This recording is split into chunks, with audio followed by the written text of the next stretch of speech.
you are just joining us on Facebook Live, I'm Lauren from RDU on Stage, and Mia Self has asked to launch this amazing new series, Directing Diaries, which I'm really excited about. And I cannot think of two more wonderful women to start with than Rachel Brenner and Rowan Hine. So thank you guys for doing this. Um, I'm going to do my quick plug for tomorrow. So tomorrow at 5 p.m., come back. I've been leaning on a website called blacktheatermatters.org as a resource. And the man who runs that is the artistic director of the Plowshares Theater Company in Detroit. His name is Gary Anderson, and he will be joining me at 5 p.m. tomorrow. So come and join that live chat. We are going to have a conversation about Black theater in this country and overseas. And then come at 7:30, Aya Wallace will be moderating the second week of Theater on Races and Activity, our Torn group, with a new panel. So that should be very exciting. So please join us for that discussion at 7:30. And if you have any questions or comments, put them in the Facebook comments and I will make sure everyone gets them on the panel. And Mia, I'm going to turn it over to you. Thank you for doing this. Thank you so much, Lauren, for letting us. Yeah. So I was so privileged to be part of the women's directing panel and watched the men's group before that. And I am a nosy Parker. And most of the way through, I kept going, what do you mean by that? And wanting to really unpack what people mean when they say they're thinking about something, when they say they're researching or they're collaborating. What does that actually mean when people are going through that directing process? Because to use a really embarrassing metaphor, when I was briefly on eHarmony and I did the 27-point quiz and I got the question, how important is the body to you? And I said 10 because the body is a site for art. And I was matched, very unfortunately, with all of these amazingly beautiful extreme sports people. They jumped out of airplanes and rode down mountaintops on tricycles and crazy stuff. And we both clearly meant that the body was important, but we meant really different things. So this is kind of an opportunity to dig in and go, well, what do you actually mean by that 10 as you're talking about it? So I'm excited to be talking with Rachel and Rowan, who co-directed the Women's Theater Festival live streamed performance of Freak Show recently.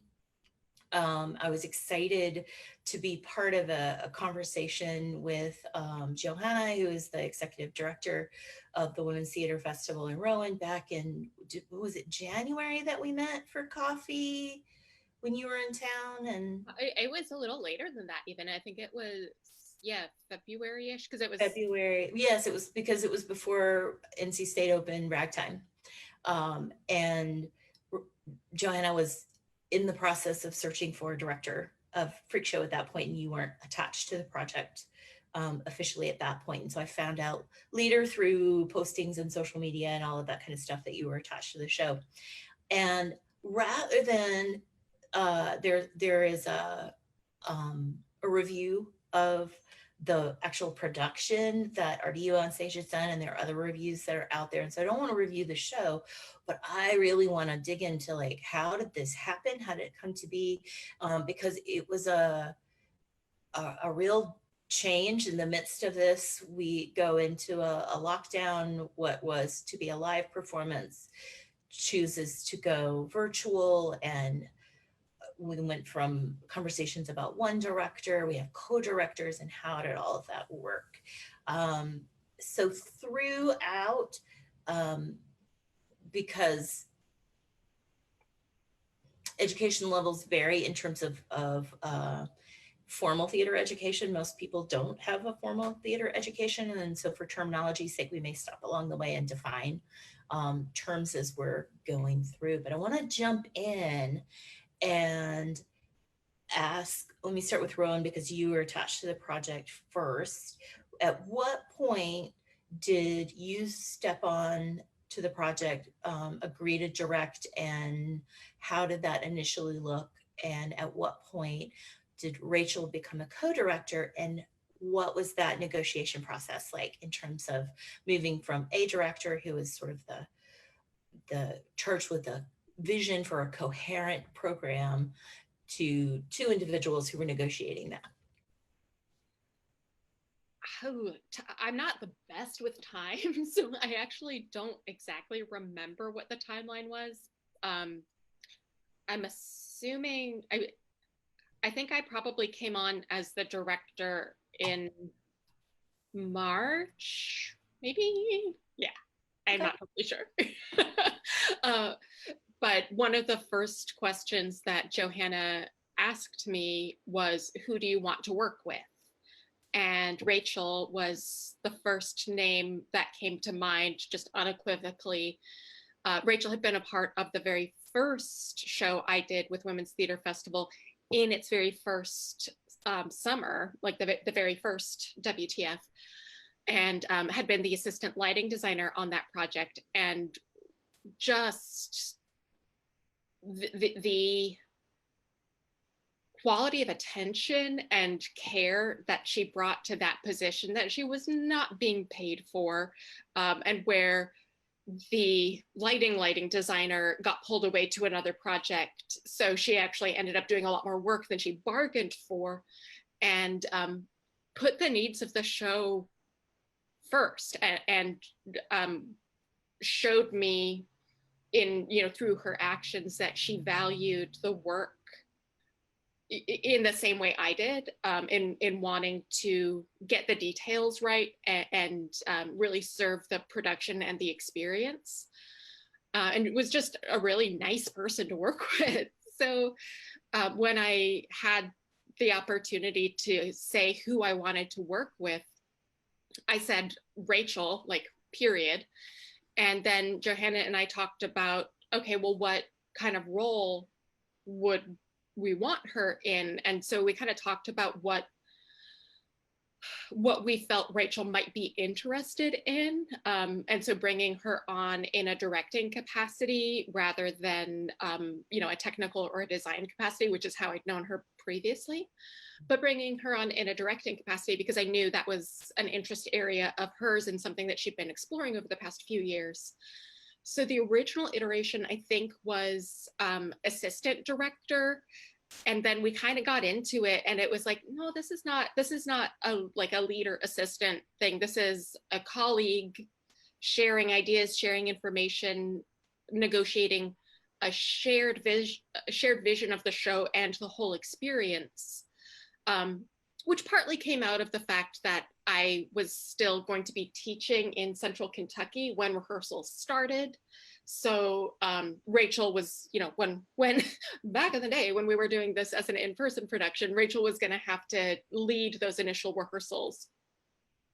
It very quickly became clear that the type of work and the type of relationship that was right for us as people and right for the show was a co-relationship rather than a hierarchical relationship, which is also reflective of the values of WTF and the steps that we're trying to take to dismantle top-down structures and look at shared horizontal power structures in just throughout all of the work that we do. Very cool. Rachel, you want to talk about how was that offer actually made to you? How did you find out that Rowan and Johanna were interested in you for this project? Yeah, it came in the form of an email. I'm remembering that email happening sometime in January, Rowan. So I'm not. Like I said, time. It's fluid. I have no idea what day it is most of the time these days. So yeah. working show to show tends to be the norm for artists. So, okay, so you remember that a little bit earlier, and so the email came, and how did you reach back out? Did it all happen by email? Were there in-person conversations or phone calls or? Yes, yeah. So I got the email. I was like, oh boy, this is thrilling. I was excited about the possibility of getting to work with Rowan again because I had really enjoyed working on her show Thunder Bodies that I did the assistant lighting design for, and immediately read the script and walked out of my room after reading the script and said to my housemates, I can't do this show. This script I have some problems with it. And so I sent Rowan back a long email, kind of reflecting on my thoughts about the script, and we decided to set up a phone call to talk about it. And yeah, long story short, I'm very glad that I went forward with the project because the things that were challenging about the script ended up being some of the most delicious things to dive into. We've talked a lot on this show about what is it? Not dangerous, but what have we been saying, Rowan? Well, dangerous, not problematic. Dangerous, not problematic. So, you know, often people will say, oh, this is problematic. This script is problematic, or this character is problematic. And yeah, there are some rules in some scripts that are like just point blank, but there are many that may seem problematic and like you don't want to touch them at first glance. But then you step into it a little bit and you look at the nuance and you look at what you can bring to it. And so we started, it was actually Juliana Valente who ended up playing Judith. Mm-hmm. Who brought that word into the mix in an initial community event around Freak Show, to rename it as dangerous in an exciting and challenging way, and stepping away from that word problematic, which has been really good. Rachel, could you do me a favor? Can you actually define how you hear the word problematic? Like what does that term mean when you're looking at that, and then how did this new idea of something being dangerous, how did that shift the way you were thinking as you were working? A problematic script to me is something that celebrates or brings attention to something that should not be elevated, without addressing it in a constructive way. Whereas I think something that's dangerous includes elements of things that are potentially challenging, but has a very clear reason for having them present and dissects them and makes something out of them.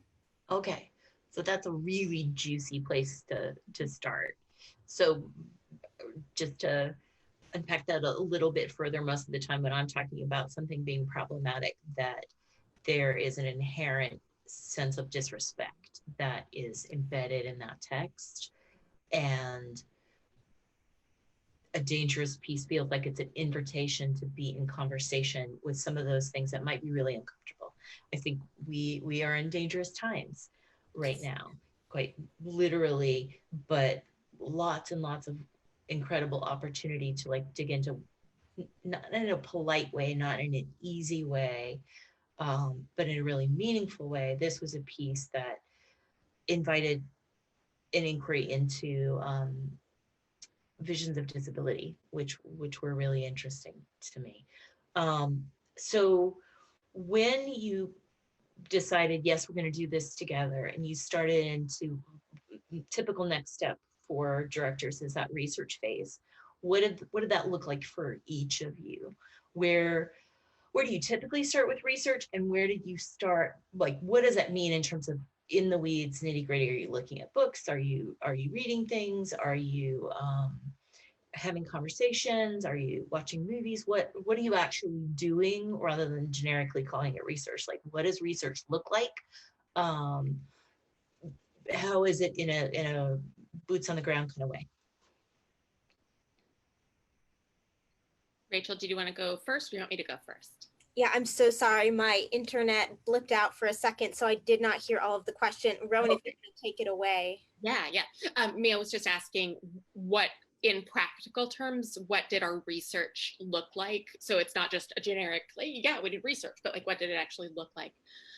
Well, I think a huge part of it was talking to each other, and because we had totally different, not divergent at all fundamentally, but really different takes on the script.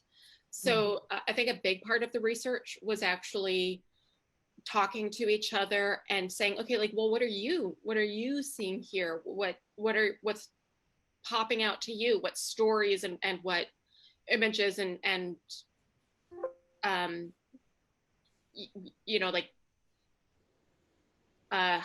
foundational concepts and moments are resonating for you in this? Because for Rachel, I know one of her initial issues with the script and eventual ins into the script was representation and treatment of women, in terms of similarly to with the treatment of people with disabilities, that there was an objectification and a celebration of that objectification. And so that was one of her, bones that she was wrestling with, of what is actually going on here? What is there, something more underneath this surface level of using people that we can really dig into? And I got that, but the thing that was most poignant to me was the and like my into the script, the place I could hang my hat on it was that the various love stories, and not love in a romantic way, but love in a deep humanistic and even familial way of sacrificing for other people and making life choices that are best for others and not self-serving fundamentally. So we, a lot of our conversation back and forth was about navigating that stuff. And then as we were doing that, most of my research tends to be image-based. And this was another quality of our relationship as co-directors that really worked. I am a much less text-based director than Rachel is. She really, and this is something we discussed at the very beginning, she is really well-versed and well-trained in text-based analysis and very comfortable taking a project through that process with actors, et cetera. And I, very, very much value text-based work, but it doesn't excite me in the same way that investigating physicality and images and sensory elements do. Like that's my litmus test for if I like a show or not, or if I like a production, or if I like a script, is do I feel it in my body? So that research for me was investigating, okay, well, what are the different images here? What do they make me think of? What are the associations? Very stream of consciousness type of stuff. And then filling that out with, more book-based research of gathering images, gathering historical information, figuring out with our dramaturg what time period this was set in as closely as we could. And then, doing some research about that time period, what was going on, what were, we found that it was set in the Dust Bowl. late 1930s. So, what are the images of people from that time and what kind of qualities were present there?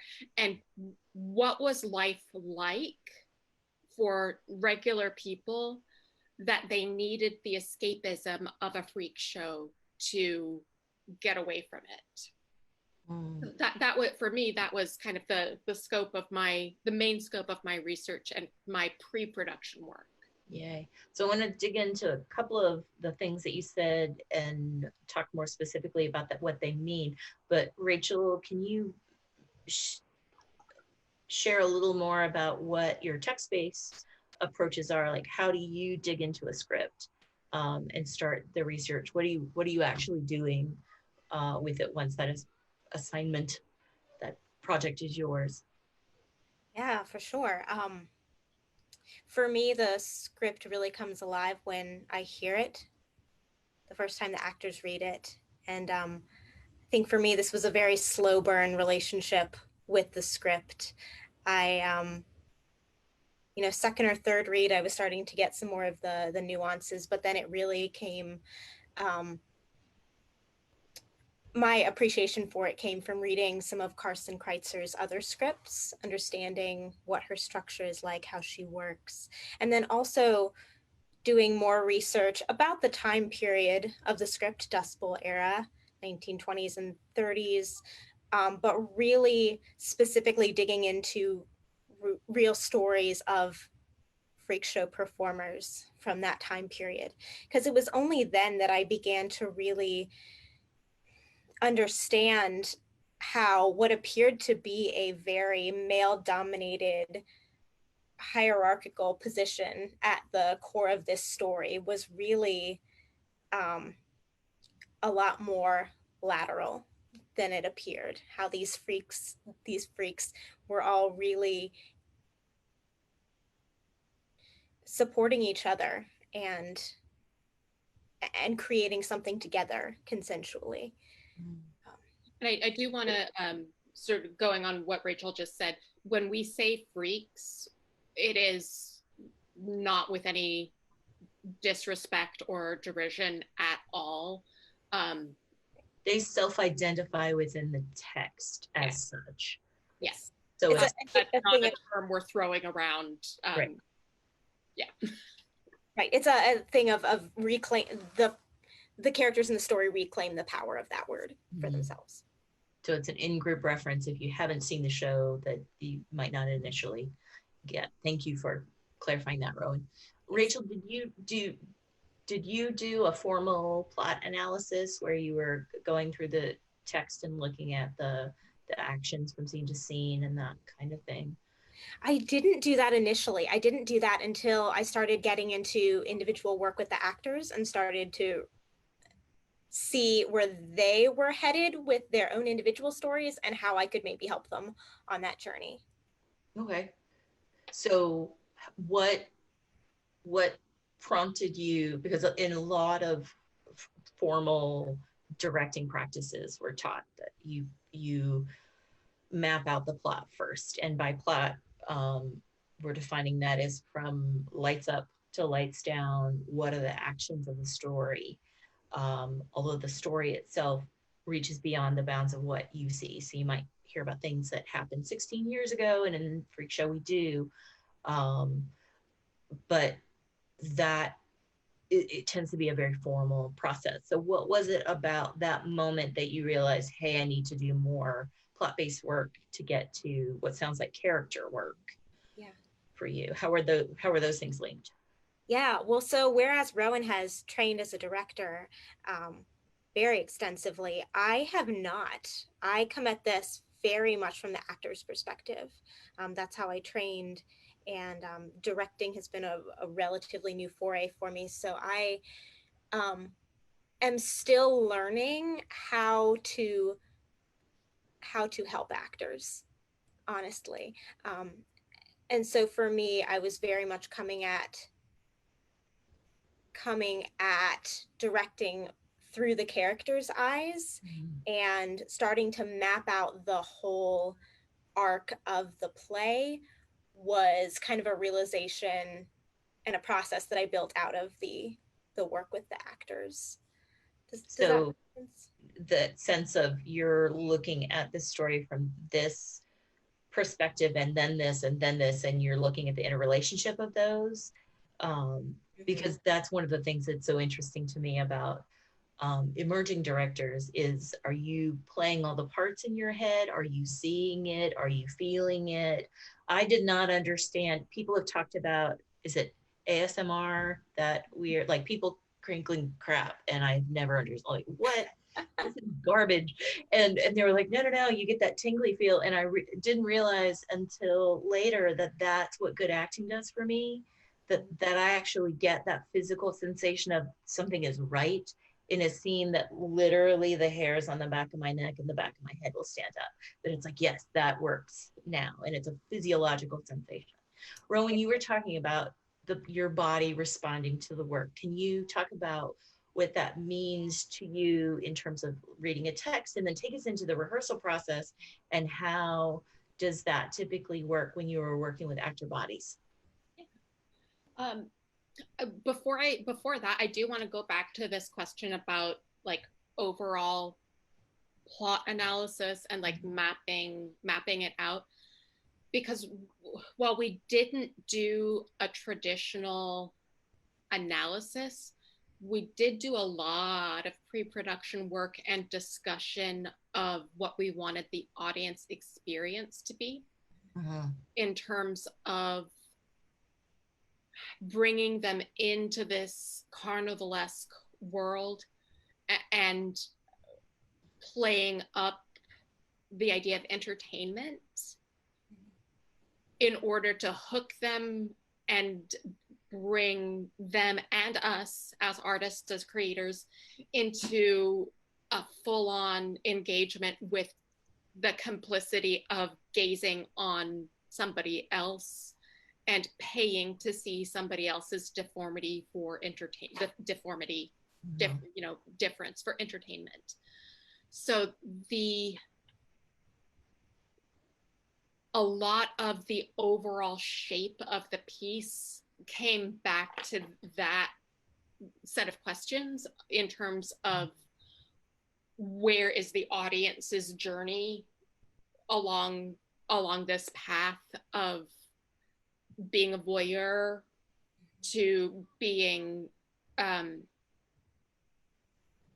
having to acknowledge that voyeuristic behavior and reckon with it.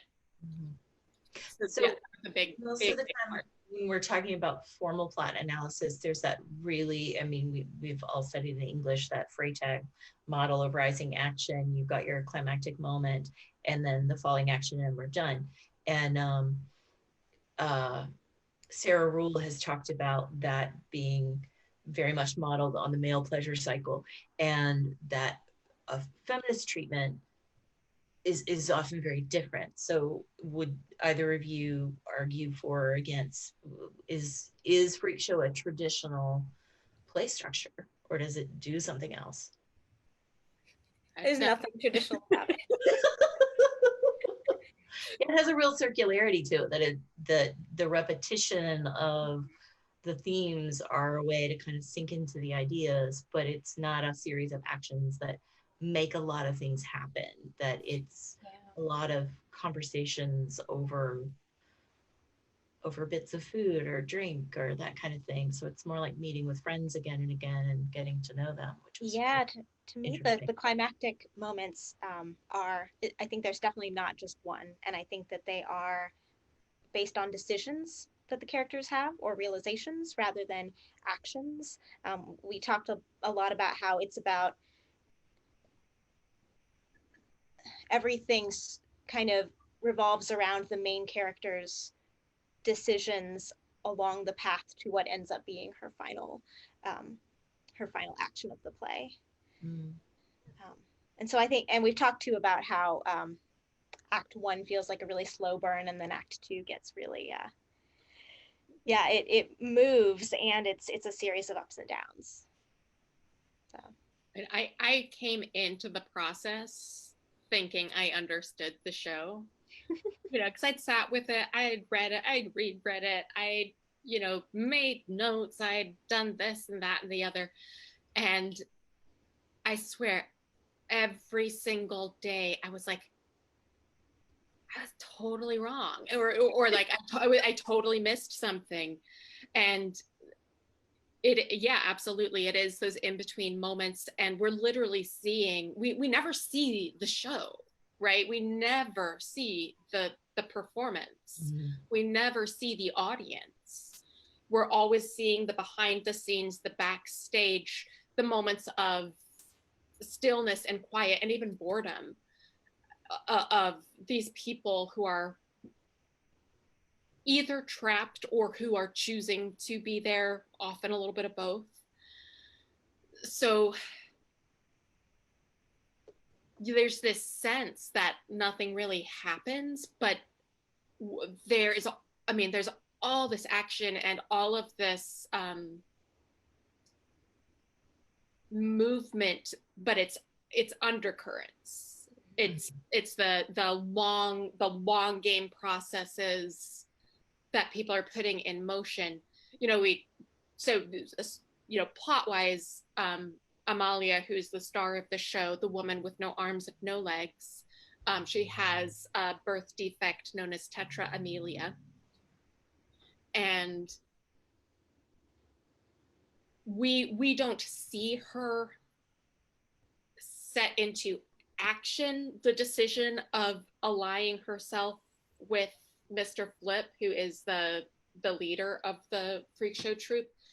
But for the actor, and from an analysis point, you look at that very, very first monologue, that opening monologue, and she has decided at that point that that's what she's going to do, and then everything else is the playing out of that decision and the setting up of the dominoes to fall for that decision to come to fruition.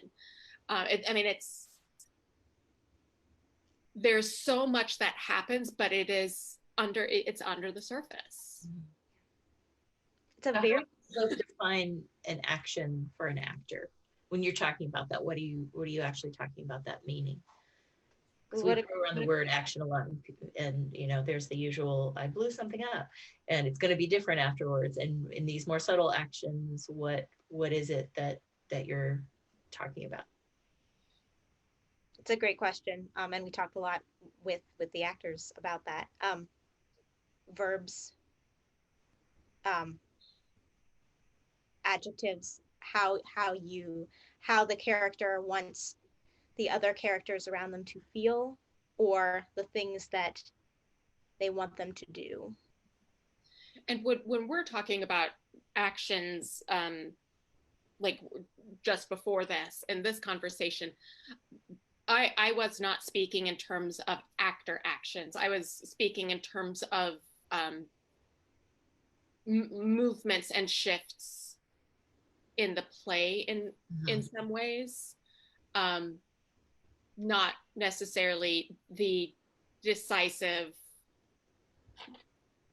I'm doing a thing. Right.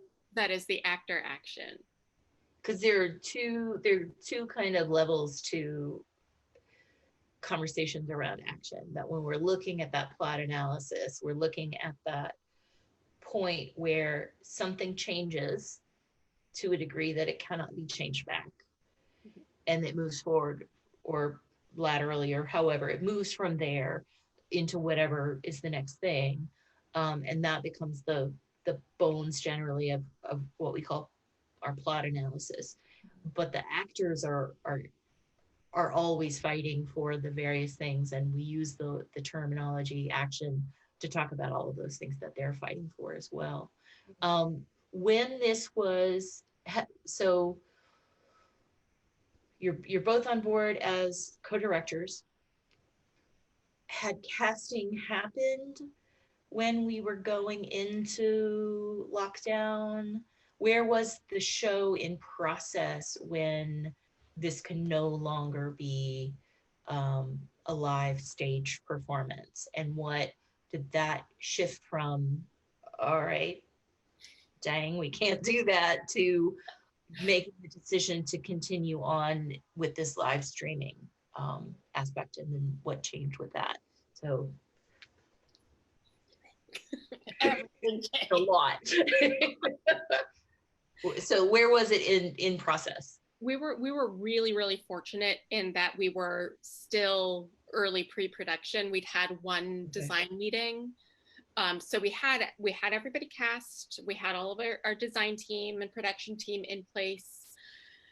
And then, you know, COVID, lockdown, scary. And I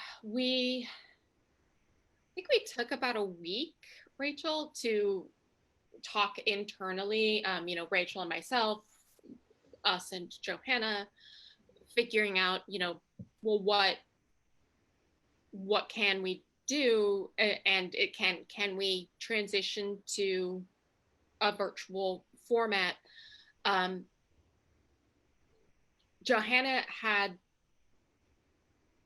thought ahead a little bit as things were starting to get dangerous.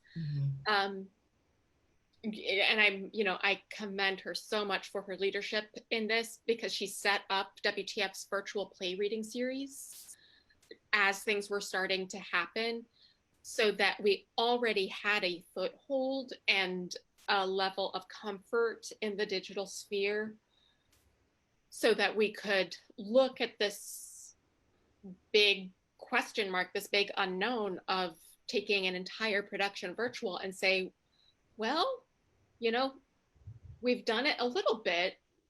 Let's see what it would look like to take it all virtual. So then our next step, and I'll pass over to Rachel here, was to create some resources for actors. So it was, of course, very important to communicate with all the actors what this was going to look like. It was important to us that we have the bones of the thing in place as much as possible before looping the actors in, so that we had something to tell them about what this was going to look like, and so that they could trust that we had some answers.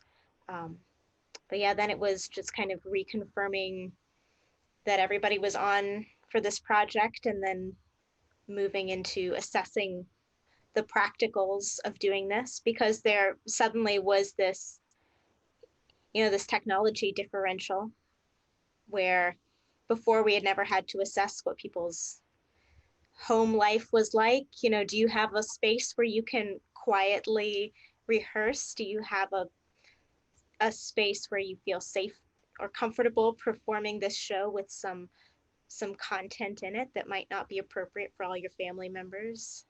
Do you have good internet? Do you have a decent webcam?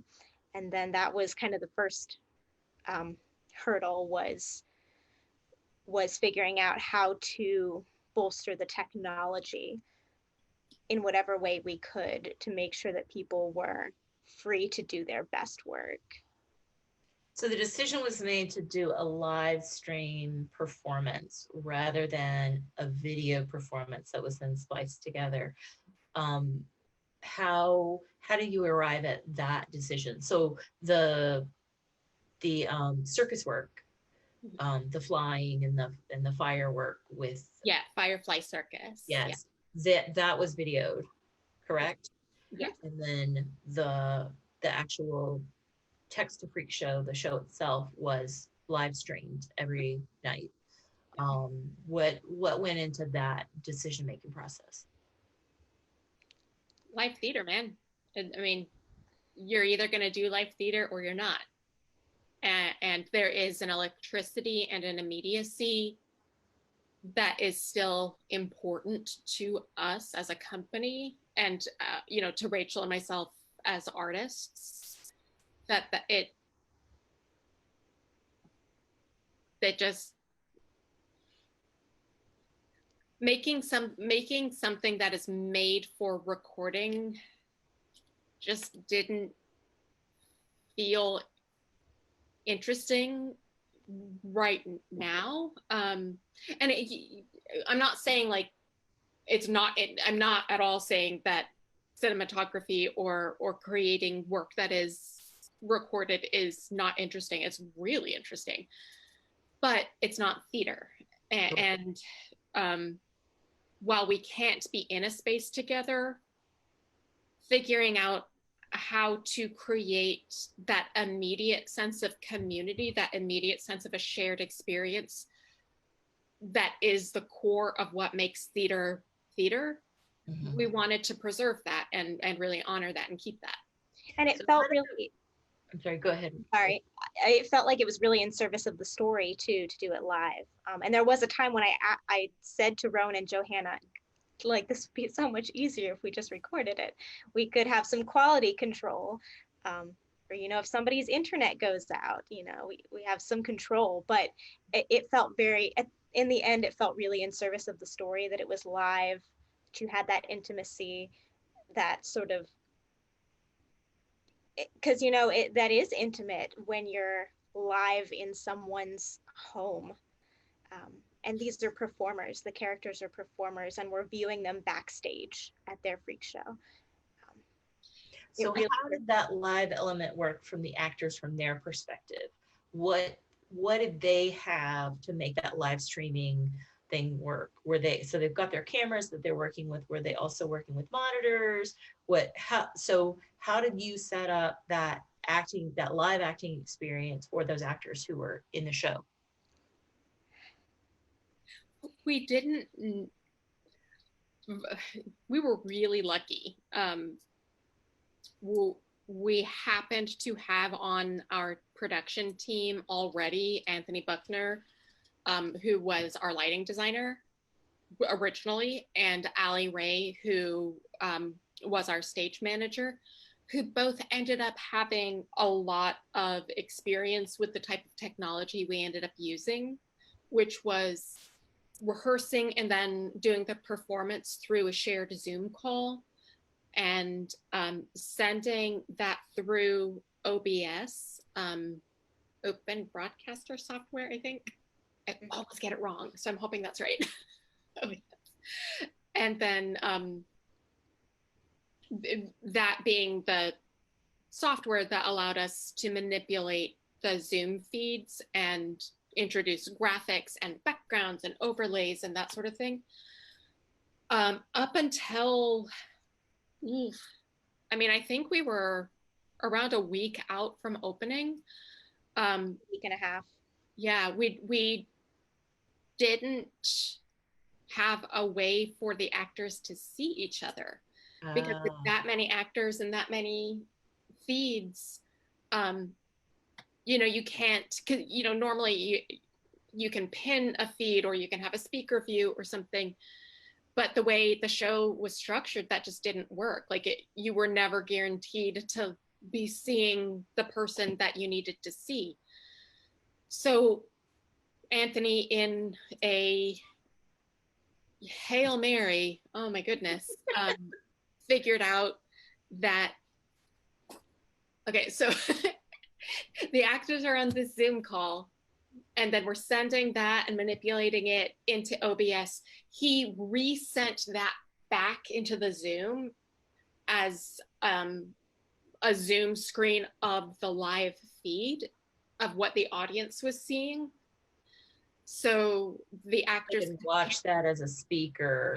Mhm. Oh, brilliant. That's so creative. So, but like until then, we were like, well, you just have to go for it. And Because Right, almost radio the drama for those actors.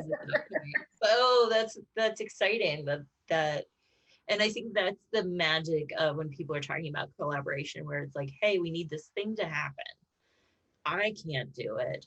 And then there's somebody who goes, wait, and they step in and they begin to make those kinds of structures appear so that something like this can happen. So what was it like for your actors? What kind of feedback did you get from them about the experience of actually doing the show? And I felt, I watched the show this past weekend, and I sat there clapping on the sofa, and I felt so robbed because nobody could hear me.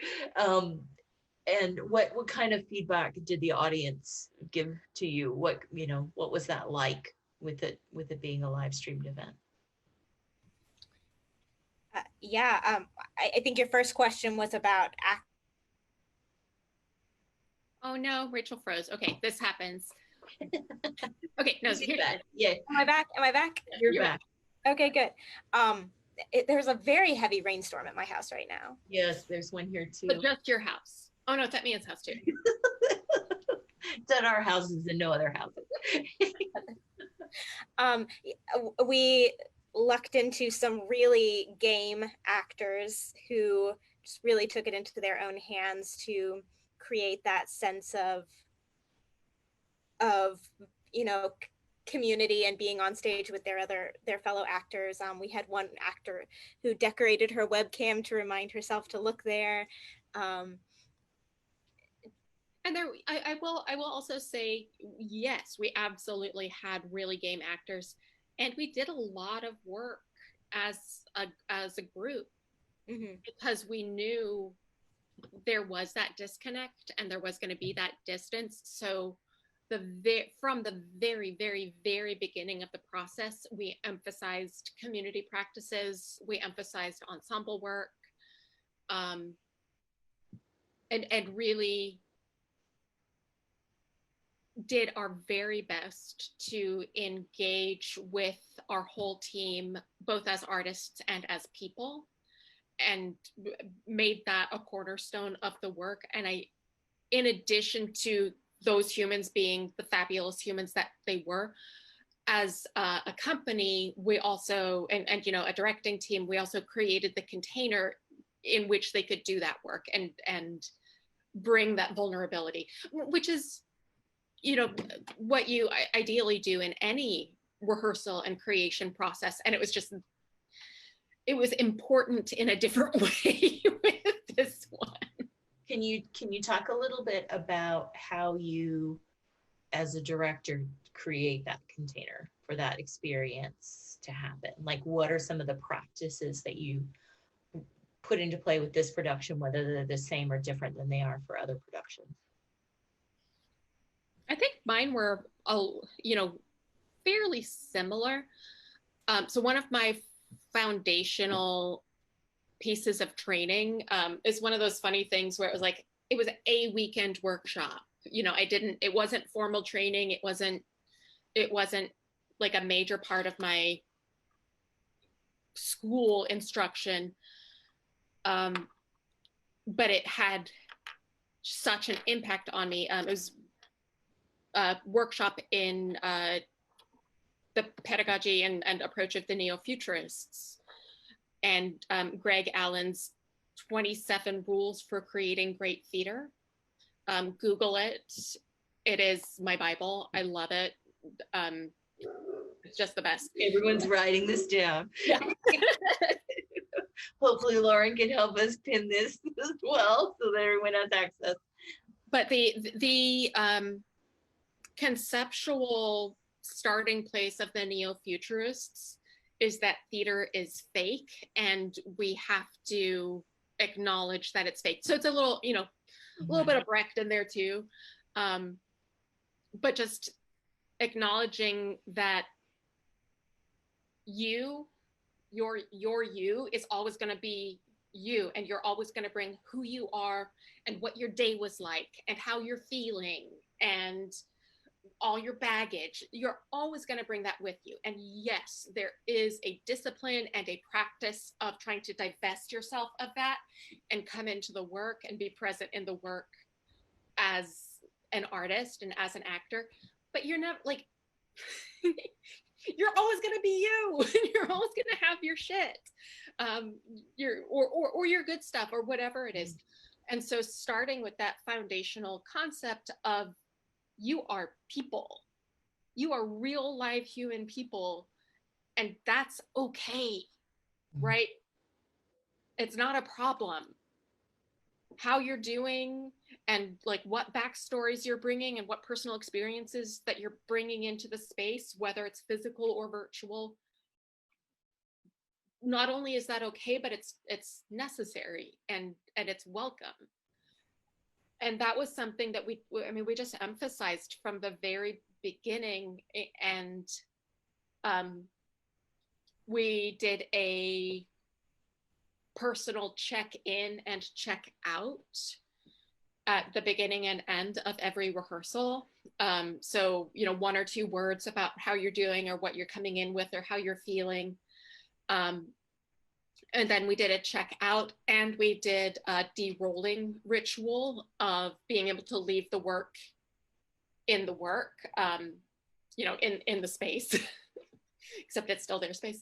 But, doing both a verbal and a physical ritual to end the rehearsal process and leave it there, so that there was, especially with a script that and an experience that is so vulnerable and hits a lot of emotional nerves for people. That was really important. And just showing Rachel and myself and the rest of the stage management and directing team, really engaging with people as people, checking in with them about how they're doing, listening to them when they had concerns, and not in a way, I think some people feel like, oh, it's going to lead to unprofessionalism, and that's going to lead to like everything's like kumbaya and touchy-feely and you're never going to get any work done. No, you do. But if you don't make space for people to be people, you're in the wrong business, in my view. Which I want to add, that was a place where the co-directing really came in handy, because I can find it hard to occupy the authority space that is directing, as well as the people and community and we are friends space that is also directing, I think. And so having two people on the directing job, to me, made it easier to move in and out of those two spaces. So just again, because I'm not sure I entirely follow, you were defining those two spaces as what and what? So the one is the interaction with people, and what was the other piece? Kind of an authority space. Oh, okay. I'm leading what's happening here. Got it. Yeah. Yeah. And that, I love co-directing. It's my favorite thing. Lots of things are my favorite thing, but it's one of my favorite things. Superlatives, whatever. Directing can be so lonely. And I was just talking to somebody about this the other day, regarding another project, that there is a special kind of grief that comes with being a director, because you put if you're doing the work right, I think, and again, my opinion, right? Everybody's going to do their own thing. For me, doing the work means bringing my whole self, body, soul, spirit, energy, emotion, analytical brain, everything to it. And when you're in this quote unquote authority position of having, everybody's looking to you to make the decisions and to lead and to be on it and to be 10 steps ahead all the time, that it can be really draining, and you don't have anyone to talk to because you're the one who is holding it all together. So unless you have a particularly close family member or spouse or colleague or somebody who you can turn to, you're kind of on your own. And then when the specific grief I'm talking about is like when, for actors, I think that grief comes at the end of the process when the show is done. For directors, it comes at tech, when we have to start letting the show go, at the same time that we're trying to like fix those last little things and make those last little changes, and having to let it go then. But all of that to say, having somebody who is an equal partner with you, so that when you need to tap out, or take a breath or step away so you can see something a little bit more clearly, there's still somebody there to come in and, you know, keep that balloon up in the air. I got so excited I hit my hand. Drama. Live theater. Right. How And about you, Rachel? I was thinking about it a little earlier because I knew we were going to talk about this. I mean, it's like being a single parent versus being two or more parents, right? You can do it.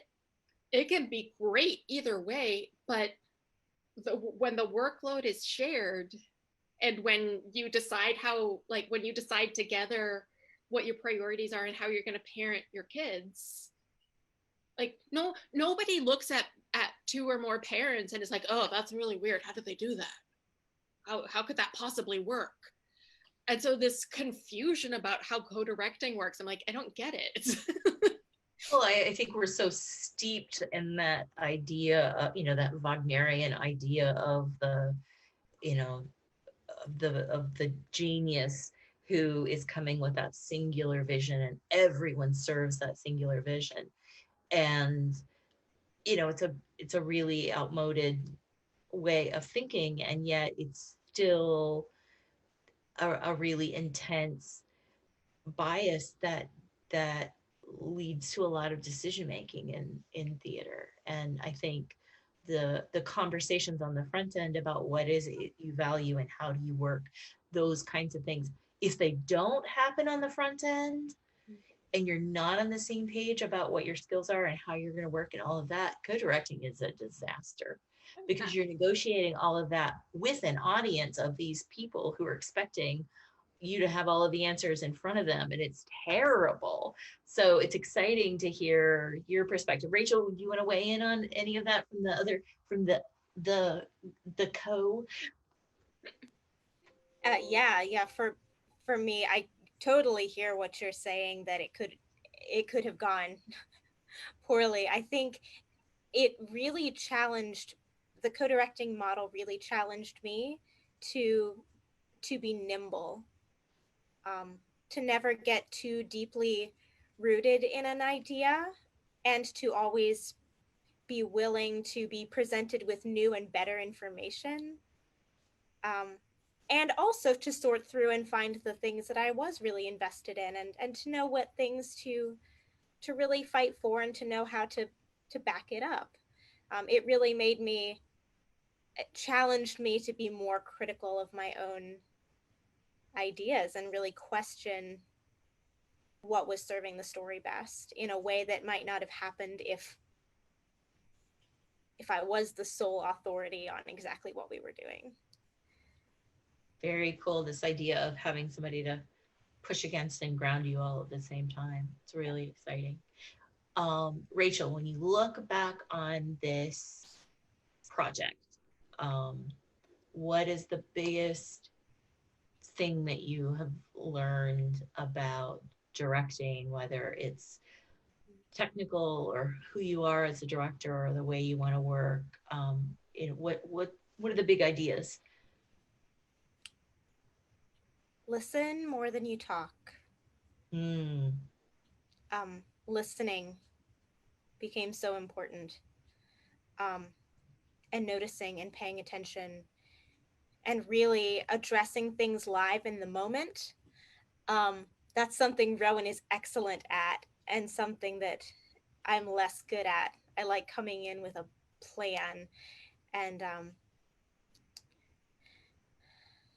yes, I did come in with plans, but to learn, and I guess maybe that's what COVID has taught us all, right, as well, is the best laid plans. Mm-hmm. And that the thing that tends to serve me best anyway as a director is reminding myself that addressing something in real time as it happens. Oh, I think we've lost her. Oh no. Oh, she's back. Am I back? Okay. The last thing I said was being able to address something that happens live in the moment can be better than having a plan. Absolutely. Absolutely. I think it goes back to, was it nimble? Was that the word that you used? Yes. I think that's a brilliant way of like pinning that idea. Rowan, how about for you? Oh, so many things.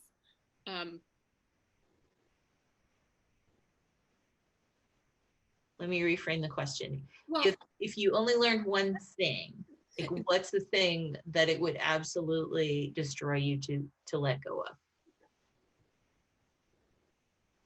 the thing that is top of mind right now is, despite being a huge advocate for self-care, I ceased to take care of myself in this process because it was so important to me.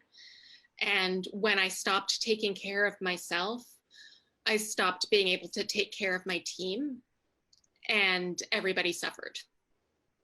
Not in irrevocable ways, but the tech process and some of those final steps got a little hairy, and that I feel has a really big connection to me, routinely being up to 4 or 6 in the morning. So that's definitely, there's so many things, but that's what's top of mind right now. Mm-hmm. That's a brilliant lesson. So the directors in this instance are part of a much larger team.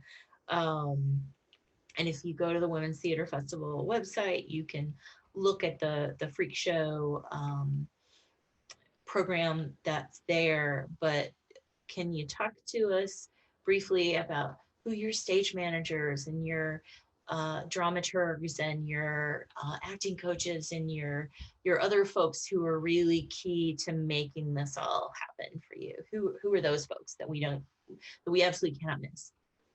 All our people. Oh my God, they're so great. We have the best team. So we already mentioned Allie Ray and Anthony Buckner. So Allie was our stage manager. She was assisted by Key Alexander, who was also the person hosting the audience-facing side of the virtual experience. She was personing that chat in Vimeo and making sure everything went well for the audience.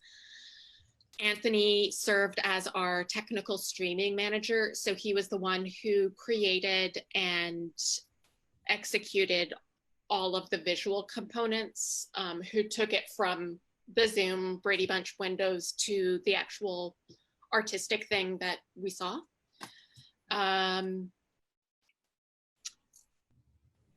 Our caption designer and also sound designer was Matt Bivens, and his company Caption Point.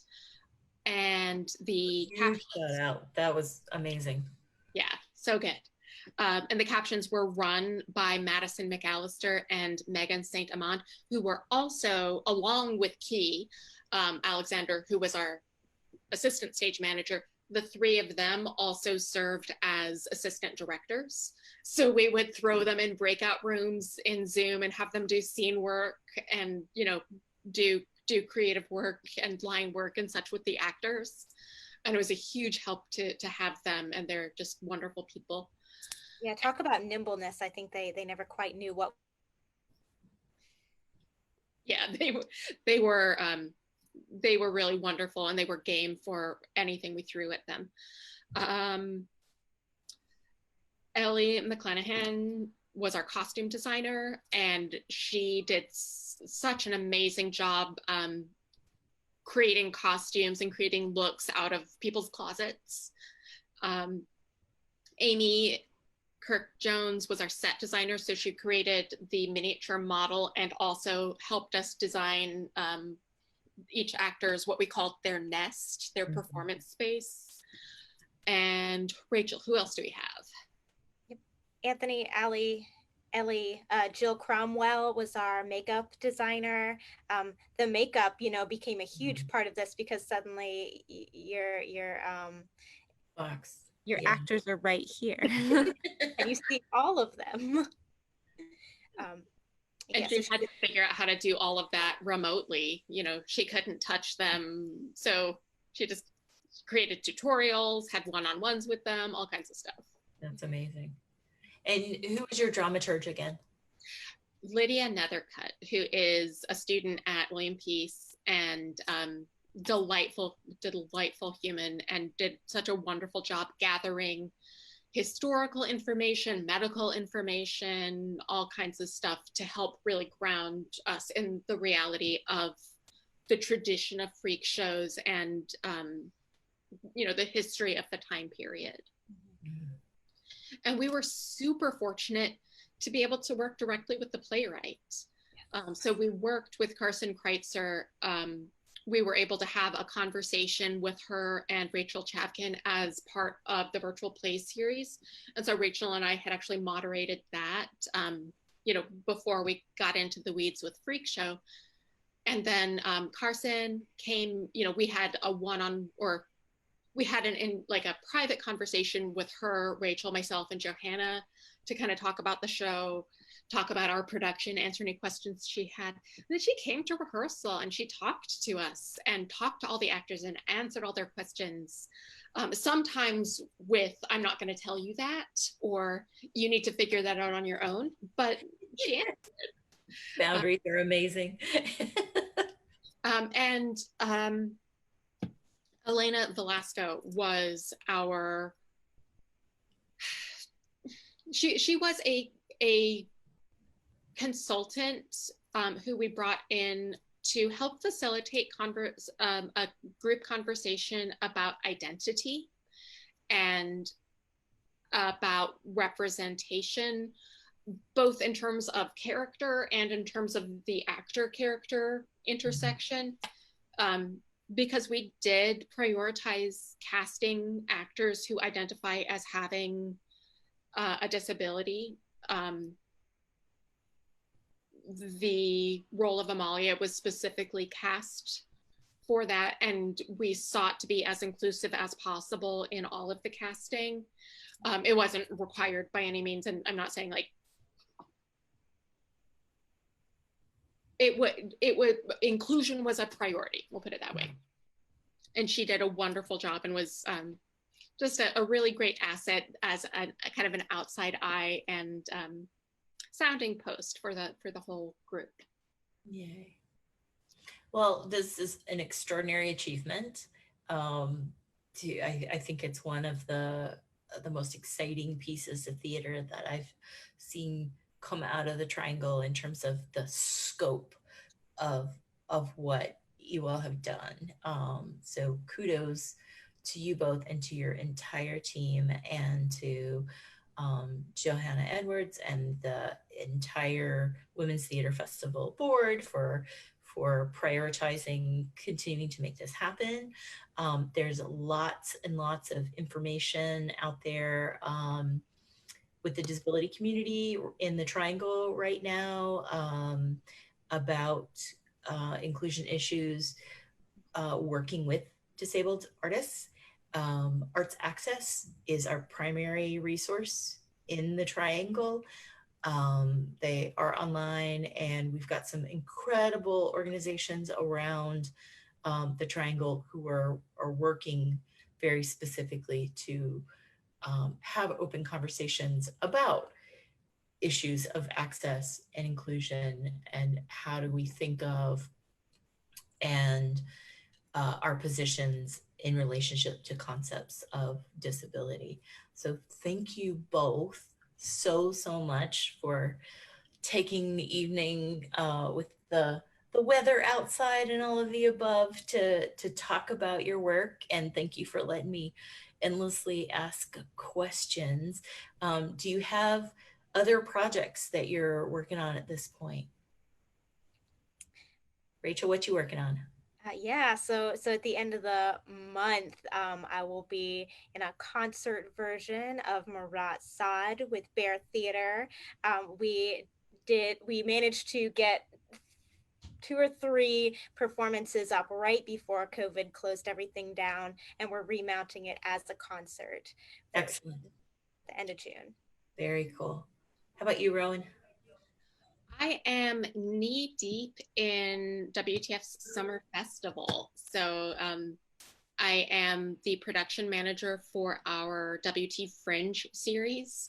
And we are we had, as we had done last year, we had planned to do a concentrated weekend festival with a convention track and a fringe track and, networking and community building sessions. We've actually stretched that out to the entire month of July. So literally July 1st to 31st, we have programming every day except Sunday. So we have convention sessions Monday through Thursday. On Fridays, we're going to be hosting special events, some really amazing keynote sessions and panel discussions and performances. And then Fringe is going to be every Saturday in July. So starting on July 4th, the 4th, 11th, 18th, and 25th. I can't remember the exact number of shows, but I think we're at like 15, 16 productions, and I think we have somewhere around 50 conference sessions. So we have so much stuff to share, and it's all going to be virtual. And we are going to be announcing the whole lineup very soon via the WTF website. So stay tuned and reach out if you have any questions. Very cool. Lots of exciting new things ahead. I'm hoping that this will be the first of a series of conversations with directors in the area. So hopefully we'll be seeing more directors talking about their process, and we'll learn more. This nephew flying by, working at home, yay. Lauren has done multiple sessions today. So she is going to not be returning in person. I hope she is snuggled into her couch with a glass of wine and is enjoying the rest of the evening. Thank you both again. And Artie, you on stage. This was Directing Diaries. Thanks so much. Have a great night. Thank you. you.